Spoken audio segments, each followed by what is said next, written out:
13 வயதில் நான் வீட்டை விட்டு வெளியேறினேன்.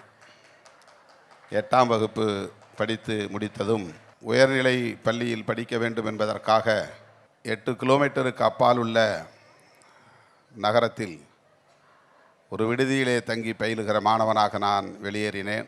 அதன் பிறகு வீட்டில் தங்குவதற்கான வாய்ப்பே இல்லாமல் போனது. எப்போதாவது கோடை விடுமுறை காலத்தில் சில நாட்கள் போய் தங்கியிருந்து வருவதுண்டு.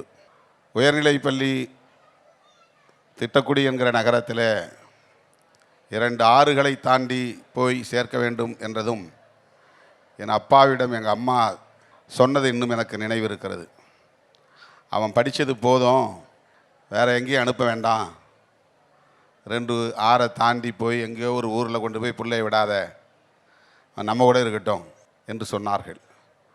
கல்வியை பற்றி அவருக்கு எதுவும் தெரியாது. பிள்ளை பத்திரமாக இருக்க வேண்டும், நம்மோடு இருக்க வேண்டும் என்கிற அந்த உணர்வு மட்டும்தான் அப்போது அவரிடத்திலே மேலிட்டது.